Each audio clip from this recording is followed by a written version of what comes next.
Welcome to the Chimney and Fireplace Success Network, a weekly broadcast sponsored by CVC Success Group, hosted each week by industry speaker, coach, author, and educator Jerry Eisenhower. Our presentations are produced to assist business owners and managers in turning their business dreams into their business realities. And now, here is your host, Jerry Eisenhower.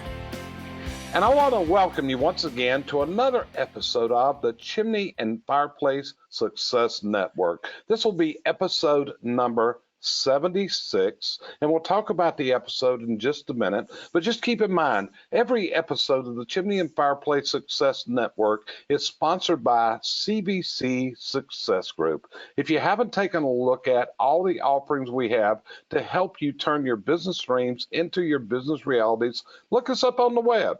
It's real simple. Go to cvcsuccessgroup.com and let us know how we can help you. A phone call to get to know us is not a charge. Just let us know which one of our team members you'd like to speak to, and we'll set up that call for you at your convenience. So anyway, today's episode is going to be about the waste investigation, where we investigate the waste issues that happen in the company.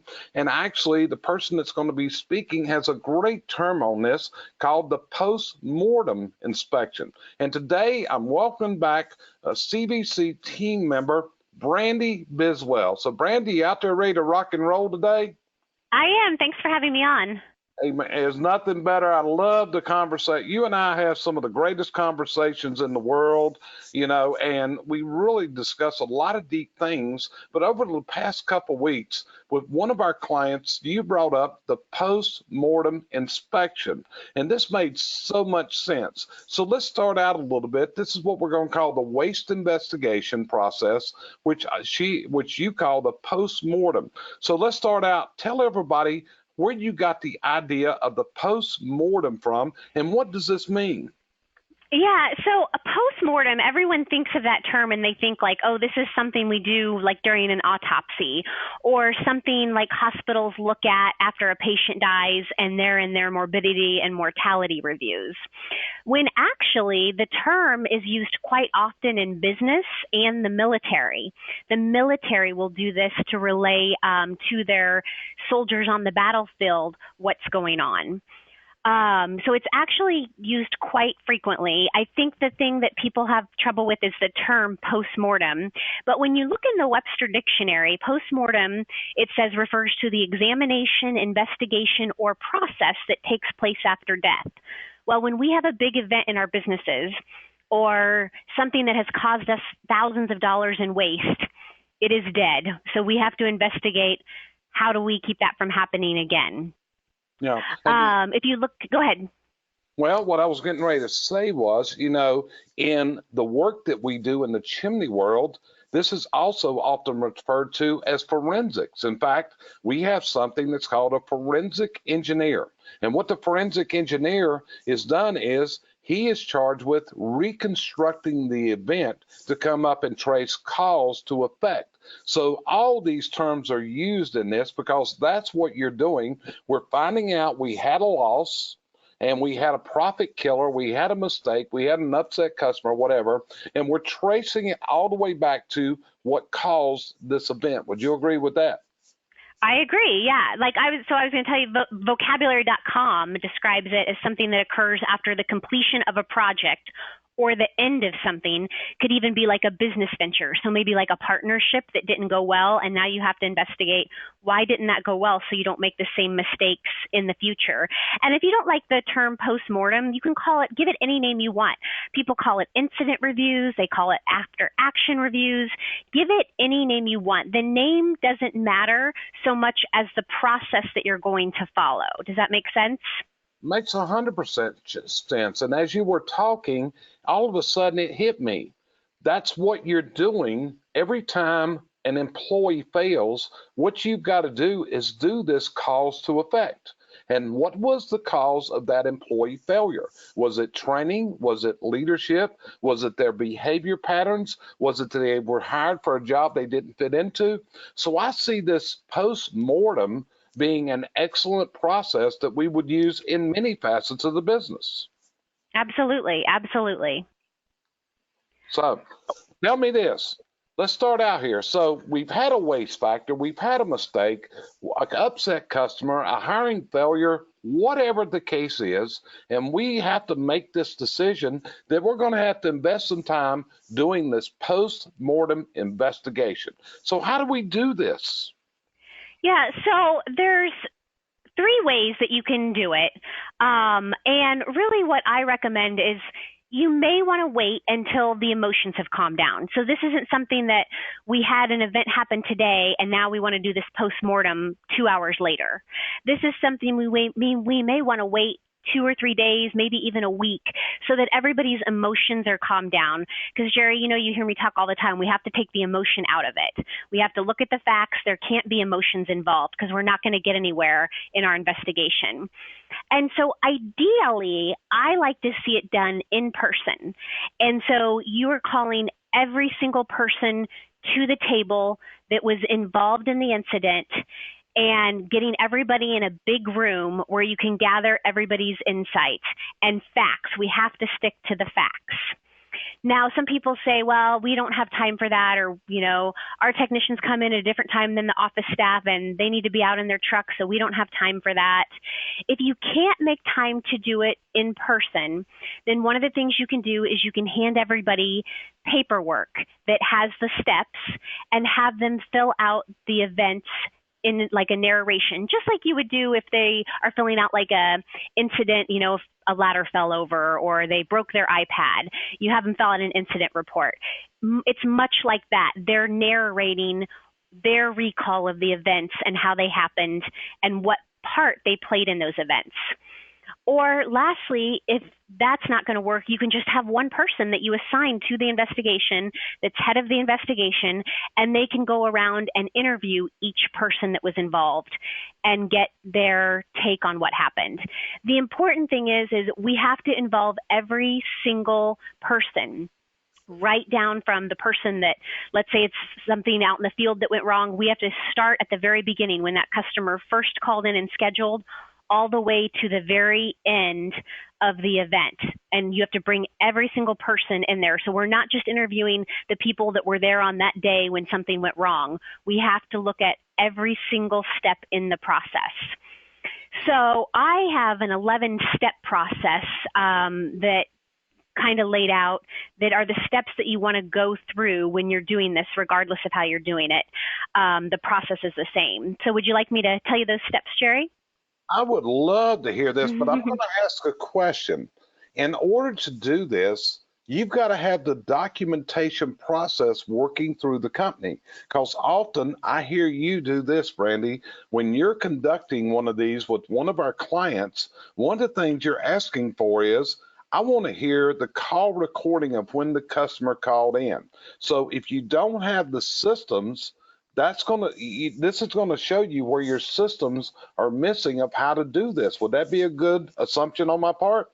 Absolutely. We're gonna drill down ultimately to a root cause, but there's gonna be many causes along the way that we're gonna see.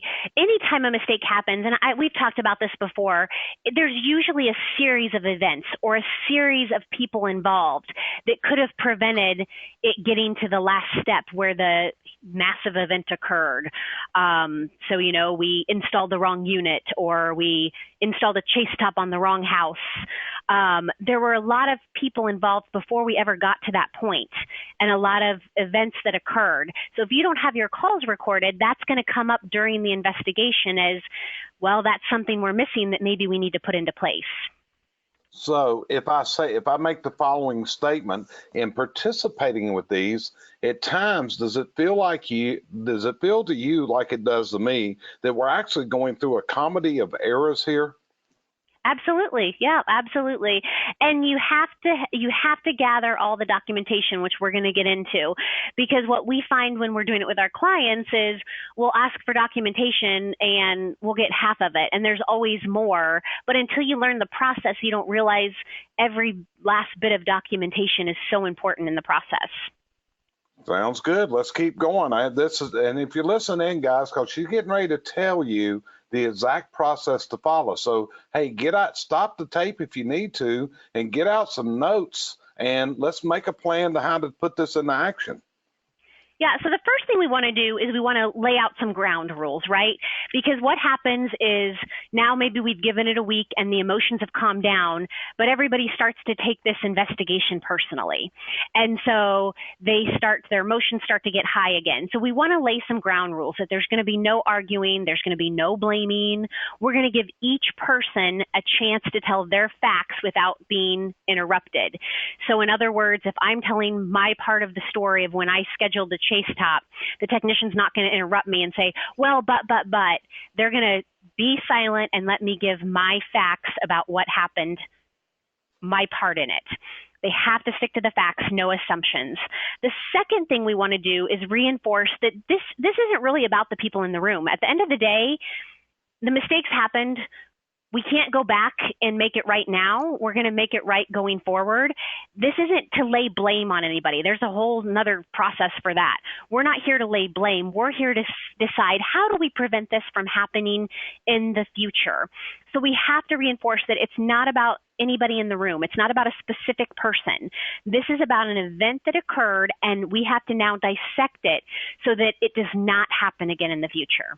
Okay, so what I'm hearing you say, and we got to emphasize this, is don't take it personal. And we're also not blaming people. And we're also having, as the investigator, we got to learn to listen, just like Columbo did. And Columbo would always pull out that notebook and ask a question, and then he listened and wrote down his notes.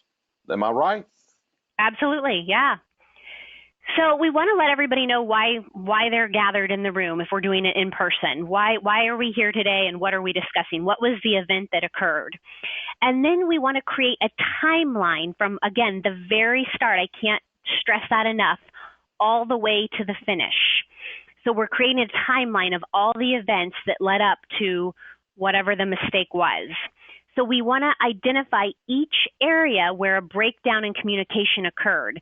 In other words, where mistakes were made. And again, you will find as you go through this process, there's typically mistakes on the office side, typically mistakes on the technician side. It's not just one person. Let's use the example of the chase top that got installed on the wrong house, we'll say. Maybe that happened when the customer was giving their address and it got transposed into a different address. So maybe it started in the office. However, the technician was already out there and had pictures before, and there were pictures that the technicians could have looked at when they were installing a chase top to see that that's not the same house. You can see how it starts to build up that there are many people involved. And so we want to identify any contributing factors, such as, okay, so going back to this example, maybe the address was put in wrong. Was this the day before a holiday and everyone was rushing to get things done, and so we just weren't paying attention to the details as much? Was this the case that maybe the technicians got out there and noticed something was off or funny, but they couldn't get a hold of the supervisor, and so they went ahead and installed it? Did someone call in sick, and so the person assigned to do it was no longer the one doing it, and so we were working short-staffed? The call recording system was down, so maybe it's the case that we're trying to go back to that call, or maybe you don't even record your calls. We're trying to go back to that call where the customer gave us the address to see, was it put in wrong, or did the customer give us the wrong address, because that certainly happens, but there's no call recording to go back to. So if there's an SOP, the next big thing is if there's an SOP for this type of event, then once we've gathered all the facts, we've created our timeline, we've heard the facts, not opinions, we've heard the facts from each and every single person involved. This is where we really begin and get into, did we have an SOP? If we did, wonderful, let's look to see where we didn't follow it. Or is it the case that the SOP is outdated and it needs to be updated with our current processes? Or was there not an SOP at all and we were just all winging it? Does that make sense? Well, you know, when you say the word SOP, you just trip my trigger. You know that. As we've often talked, and in the last podcast that you did, we talked about, you're going to find that often those are the three things that where you fail. We don't have an SOP, someone didn't follow the SOP, or the SOP's wrong. But we also got to take in the case is the SOP written in a way that people comprehend it, which can also be a big issue. Absolutely, absolutely. And we want to make sure that we have all the documentation there to look at. So we want to make sure that whatever the event was, if there is an SOP, that we have it there, because while we have everybody in that room, we want to dissect that SOP line by line. Let's say it was an installation that went wrong. We want to make sure that we have that installation manual in the room so we can look and see where exactly did it go wrong. So now we're really getting down to, we've gathered all the facts, we have everybody's situation, and we know kind of where they were involved. We want to diagnose, we'll say, or identify the root cause. And there's many, many ways that you can do this. I always have liked the fishbone diagram, so it kind of looks like fish scales. There's other ones you can use. There's like one called a fault tree analysis. There's barrier analysis. There's all these different ones you can use when you're doing a root cause analysis. They're all going to get you to the same thing. The fishbone one that I like to use, we're looking at people, procedure, equipment, causes, policy, other, and we're filling in that diagram, all the facts that we've gathered, all the places where it broke down to come up with what was the one main root cause that we need to fix. Yep, you're doing good. Keep going. So next we need to look at, I know a thing that's going to trigger you again, Jerry, and that is, what is the amount of waste that this event cost us? Okay, so let me stop you there on waste, because as you were talking, I did a little computation here. And as we look at this and we have waste, this is one of the principles that we try to expose. Waste comes directly off of your profits. Would you agree with that, Brandi? Yes, absolutely. So when you have waste, I've just done some computations, and profit is the profit on the business for the year. And here's some thoughts. If you have a business that's producing a 15% net profit at the end of the year, Brandi, what do you think you have to sell to cover for waste? There is a math calculation for this that right. I'm blanking on right now. and I'm doing this right now. You would have to sell $6,666 if to cover a $1,000 waste item. If you were on a 10% net income, you have to sell $10,000 to cover that $1,000 waste item. And if you're on a 5% net profit, you got to spend and make $20,000 in sales to cover that waste. And if you're on a 5%, it means you got to sell 20 times that amount in order to make it up. And if you don't have a profit, guess where it's coming from? It's coming out of your salary more than likely. Would you agree with that, Brandi? Absolutely. And this is where I really want our listeners to catch that. If you're saying, well, Brandi, I don't have time to do a postmortem. We don't have the time for that. I know what went wrong. Look at the amount of money you're spending. You don't have time to not do this process. And I like to have fun with it. I like to tell people, go ahead before you start the actual investigation, before you start the postmortem, write down, and you can actually have everybody in the room do this once you get them in the room together, write down what you think the root cause was. Just write it down. Write down everything that you think went wrong and the root cause. Now, this is where you're telling your perceptions, not the facts, just what your perception is. And what you're going to find when you do the root cause analysis and you go through the steps is your perception was probably wrong. And there was probably a lot more, maybe you had part of it right, but there was probably a lot more involved that we need to be looking at.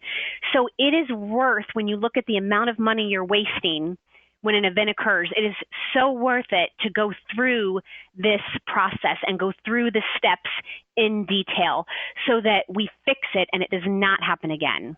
And let's repeat that. This is the issue. We are human beings. We're going to make mistakes. This is going to happen.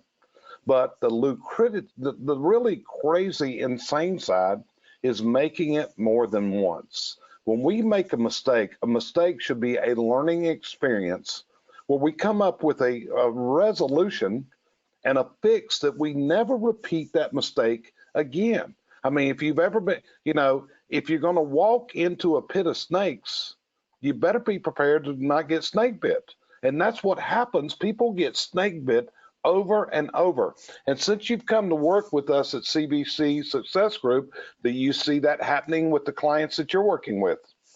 I do. It's just like they're on that wheel spinning and never getting off because they're not investing the time to fix it. That's why we put a Chucky in every office to remind them. If you do the same thing over and over again and expect different results, that's a definition of insanity. Yeah, and I like what you said about making the same mistake twice. I tell all of my employees when they mess up, especially new guys that are going to make a mistake. Okay, so you've made that mistake once. Do not make it twice. You can make new mistakes, but we're not going to make the same mistake twice. Yeah, because we are going to have failings. As much as I know that you do probably as in-depth of a job of hiring and assessing and bringing somebody on board, you still know they're going to make mistakes coming in, don't we? Absolutely. Yeah, absolutely. But at the same time, in your onboarding process, I will bet you key on these areas where you know people have made past mistakes. We tell so many stories in our my onboarding process takes so long only because we tell lots and lots of stories. I never like to give any SOP. I never like to give any policy of any sort without there being a story behind it. And there's always a reason for it. And so I like to tell new hires in their onboarding, this is why this SOP was created. This is what occurred. And so this came out of it so that they're hearing those stories from day one. I love it. Keep rocking. You're doing great. Well, so once we've now got our root cause, we've calculated the amount of waste. Now it's time to fix it. So we want everybody's input in this. So it's not just the owner of the company or the director of operations who gets to decide what the fix is. We want everybody's opinion in this. And this is where we can now say it is now okay to give your opinions. We've been sticking to the facts. It's now okay to talk about what are ways, solutions, ideas that you think we can fix this. And we want to just write them all down. Doesn't matter how silly it seems, how big it seems, how hard it seems, write all the solutions down.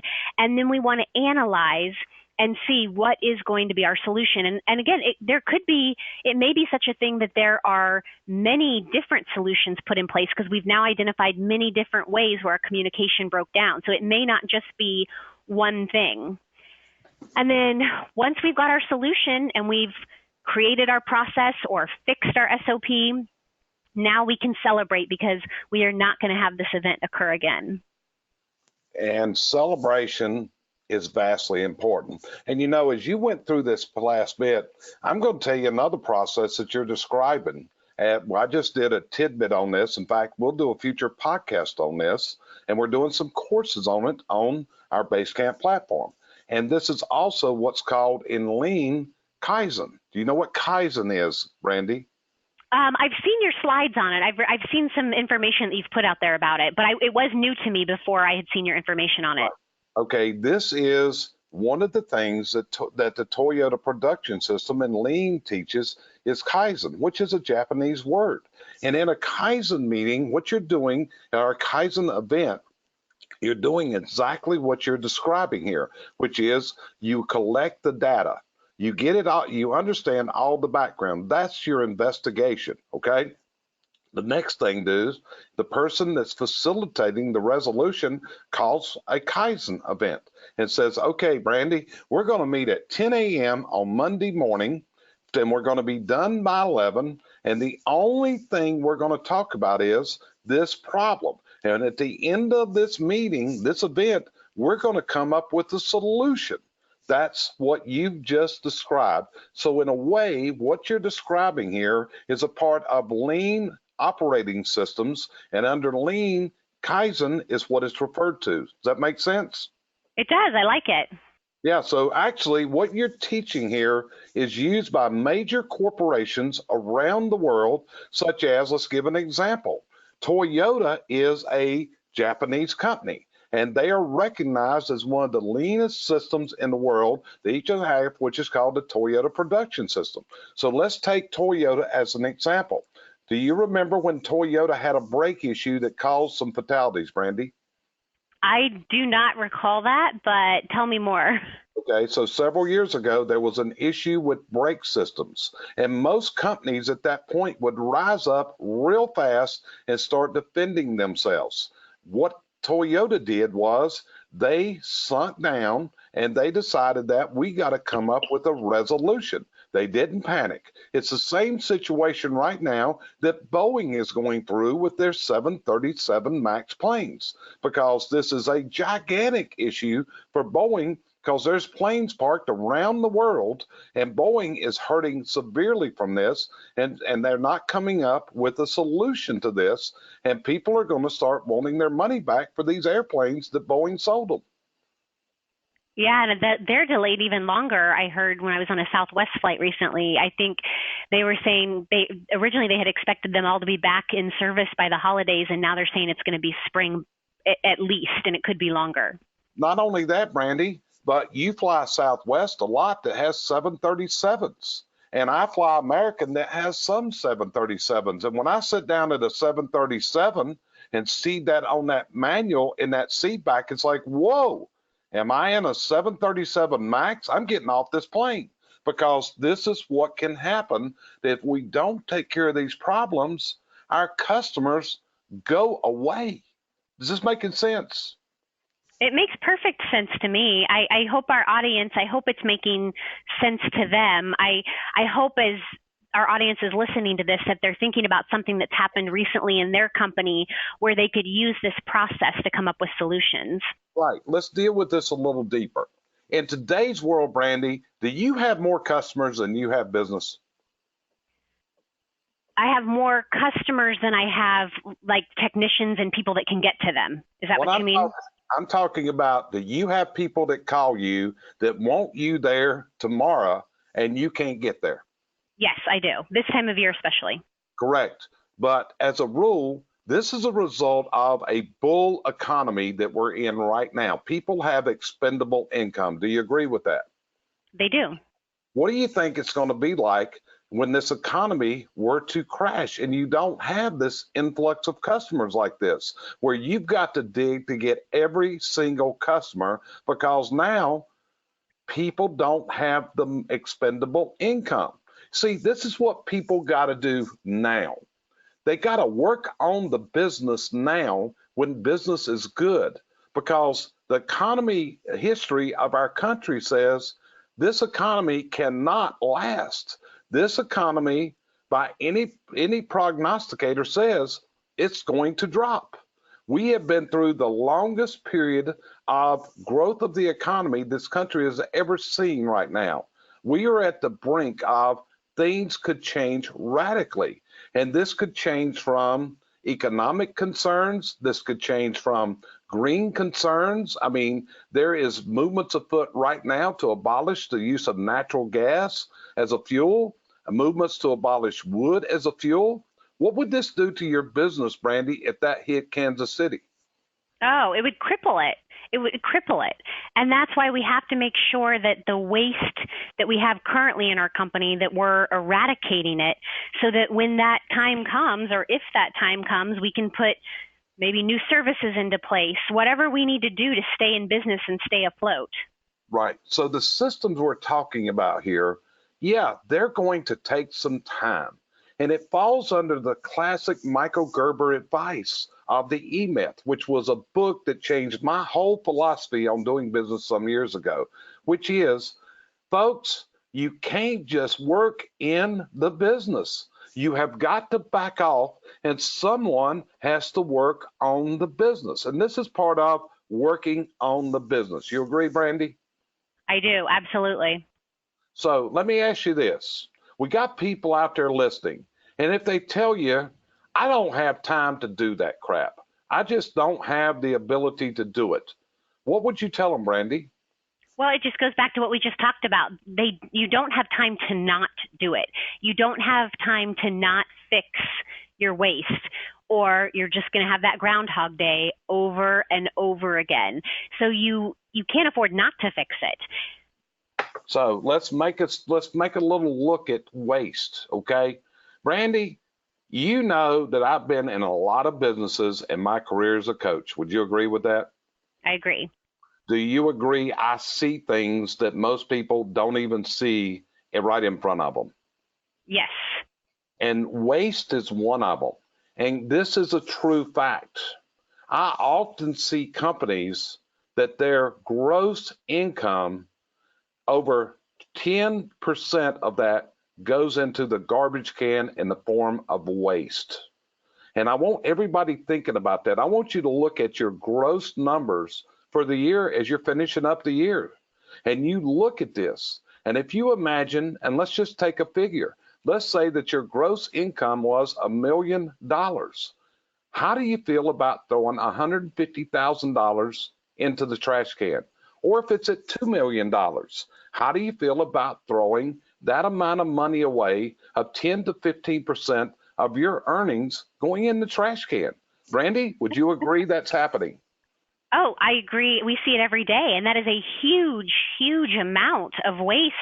I mean, think of what you could do with that money, and think of if it's as simple as anytime we have a major event, a major waste, we go through this process and figure out the root cause and solve it so that we don't have to have it happen again. That's it. So any parting words from you to get people incited and invigorated to implement the process of the post-mortem waste investigation? Anything closing from you to get them to do this? Yeah, I would say just if you're listening to this, think about something that has happened recently in the last week or two in your company where you could use this process, and go ahead and schedule a post-mortem on it right now. Get everybody together and work the process. If you have questions about the process, you can always reach out. I'm always happy, especially if you're already a CVC client. We go through these investigations with you. And so I'm always happy, even if you're not a client and you want me to help you through the first one, to look at the process and to help you through to gather all the data and the documentation. I'm more than happy to help you through your first one so that you can learn the process so it can help you in the future. That's it. And that's the thing we want to point out to you, anyone that's listening. Our name is CVC Success Group.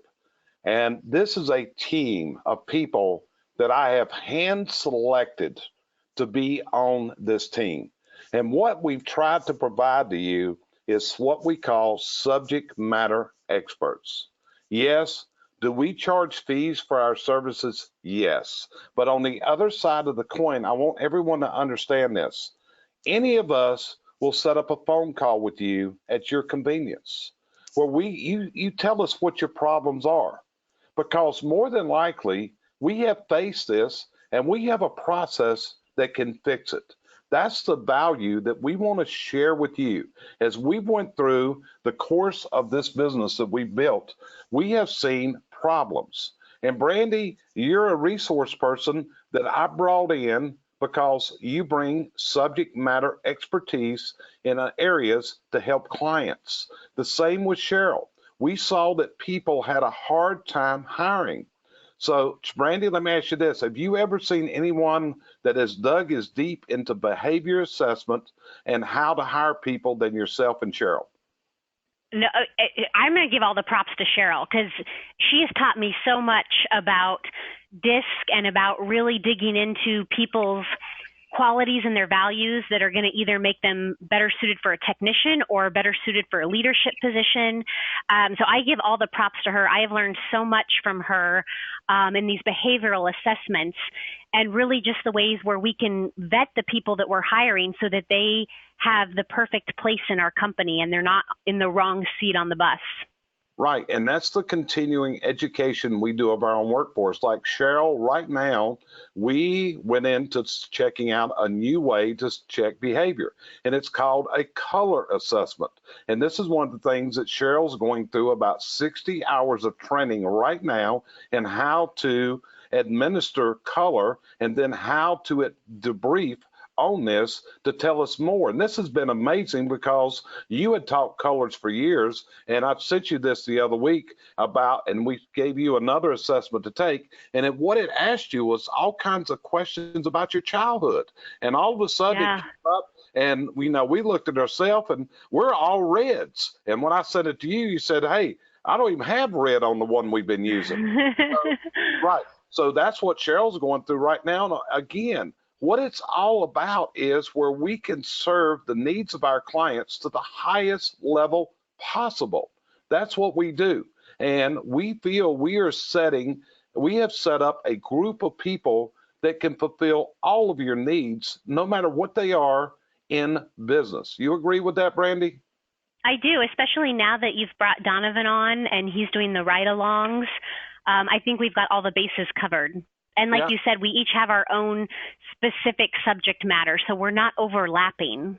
Correct. Have we got it all covered? No, I got more ideas coming, Brandi. I mean, we're going to be talking about some over the next week of additional needs I have of how to build your workforce up in order to meet their dreams. See, this is one of the things we're learning, and I think I've shared this with you, but by having Donovan into trucks, what we're finding out is what's making the service technician tick. And we're working now towards working with individuals for them to meet their personal goals in this world. And it's actually something called dream coaching, which we're going to try to be, that's going to be a future thing, where we can help your workers reach their dreams. Now, Brandi, that's something that I know you and Jeremy have done all along, correct? Correct, yes. We're always setting goals and dreams for ourselves and then seeing how quickly we can achieve them and see if we can even beat our timeline that we've set. That's it. We want, you've got people that come to work for you and they have their dreams and goals in life. And one of the things we're trying to build is in every company is a culture, and a culture of how you're helping your employees get the homes that they want, how they're able to do the things that they want to do in their personal lives. Brandi, do you see how those approaches can build longer term employee relationships because you're leading them to their dreams? Yes, and very loyal employees. One of my interview questions that a lot of people have heard me talk about is, who was your favorite boss you ever had and why? I always want to be that favorite boss. So if I have an employee that moves to another state and takes another job, when somebody asks them that question, I want to be that favorite boss. And the way I do that is through helping them achieve their goals and their dreams and feeding into them education and leadership. That's it. So, folks, Brandi, anything you want to add before we close out this edition? I think that's it. I think just reach out to us. I'm Brandi with an I, so Brandi at the cvcsuccessgroup.com, and just reach out, shoot me an email. Would love to help you with your first post-mortem or anything else I can help you with, especially on the office side of things.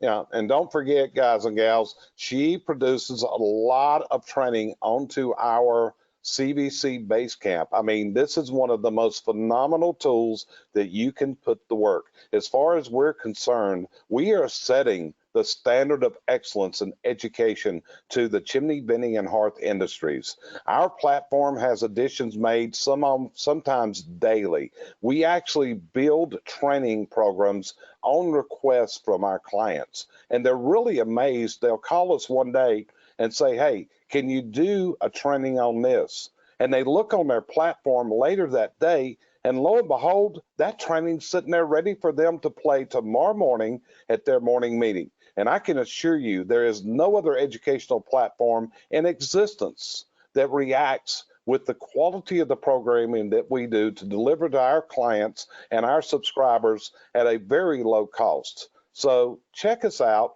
go to our website, give us a call, email us, whatever, but let us help you get your business dreams into your business realities. And with that, we're going to end this episode of the Chimney and Fireplace Success Network. We're here. We produce these as a way to share ideas, concepts, processes that you can take and make your business one that's going to fit your business dreams. So, hey, appreciate you joining us today. We look forward Thanks for having me on.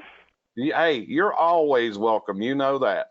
So we'll talk to you on our next episode of the Chimney and Fireplace Success Network.